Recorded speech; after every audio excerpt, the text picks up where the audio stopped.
Shadowgate. Released on the NES in 1989 as a port of its MacVenture series counterpart from 1987. It was your traditional point-and-click adventure game, though a bit more cryptic and unforgiving to the point where after finding out that touching this book the wrong way could kill you, encountering this was just, nope, that's it, use spear self. There, you can't fire me, I quit! Punishing as it was, it gained enough momentum to warrant 2 sequels. Beyond Shadowgate, released on the TurboGrafx 16 in 1993, and the other... Wait, hold on. The hell's a TurboGrafx? What? When? Really? Never heard of it. So I know I don't speak for everybody, but I'm gonna go ahead and assume that I'm not the only one that's heard nothing or very little of the TurboGrafx. And maybe that's why Shadowgate started to fade into obscurity. But they tried again in 1999 with Shadowgate 64, Trials of the Four Towers.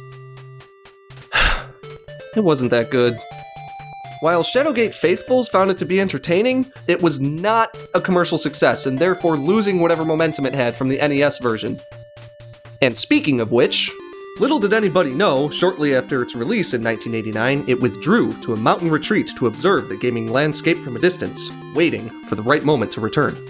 And as it silently watched, games evolved. With each new console generation, they looked better, sounded better, and played better to offer a more fulfilling experience. And after 15 years since we last heard the Shadowgate name, and 25 years since the original, it was ready to return, eager to send gamers through hell once again. Luckily, masochists remained a profitable demographic in the meantime. Take me! Woo! After descending upon us once again, declaring its training complete, we were hit with this.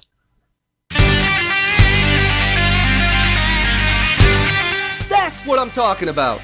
Those visuals, that atmosphere, that no! Oh. Yeah, get wrecked, Firetree. Jesus! This was a triumphant homecoming, especially when the last thing you remember being the height of excitement was... Now, Shadowgate and its remake 25 years later obviously isn't the only example of the progression of game design. But one had to wonder if this was the game they wanted to make all that time ago, but couldn't.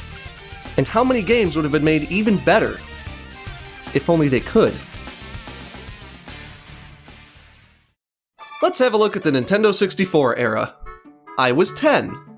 At the time, submerged in the sea of text that was the tutorial section of Ocarina of Time. Admittedly, all of this information was a bit much for me. So I found myself referring to the instruction manual. And it turns out, that thing was loaded with amazing artwork. The first time I opened it, I remember forgetting what I was there for in the first place and just admired all the pretty pictures.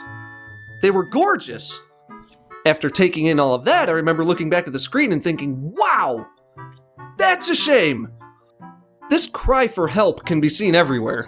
From Ninja Gaiden using its cinematic imagery to better convey the story within, to Final Fantasy VII's use of pre-rendered sequences giving a rather conflicting presentation of what you actually would be playing. Oh, sweet, is that gameplay? This looks amazing! Oh yeah, let's go! Let's do this! Let's... What happened? Where's his mouth? Where are his hands? What is this? Bring back the lady with the flowers, she seemed nice! Look at any box art from the early days and compare it to the final product. Ugh, God, except that one. Just don't even, well, ugh. There was an obvious gap between what they had in mind and what they were able to achieve. It was so clear they wanted more, but was more necessary? Working under very strict technical limitations, they were able to convey a sense of fear, bravery, and a genuine sense of accomplishment when needed. For its time, and even today, that's impressive, to say the least. But how would the gaming landscape have changed if developers never had to work under these restrictions? Would 2D games even exist? It's hard to say, but what is interesting is that with today's technology at their disposal, studios will still make games with dated graphics and limiting gameplay by choice. Why? You would think that something like Evolve and Shovel Knight competing in the same market would go something like this.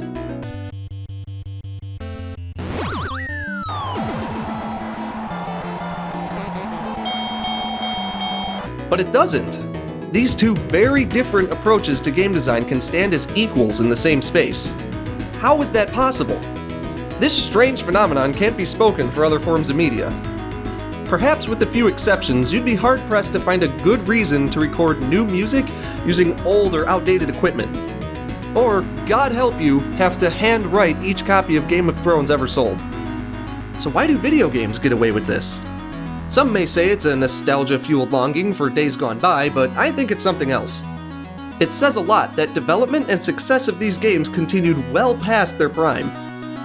All of the elements that originally made video games fun and entertaining continue to do so today, even without all the bells and whistles. There are plenty of incredible modern gaming experiences to be had. And while it's refreshing seeing old favorites given new life, it's comforting knowing that fun can never be made obsolete.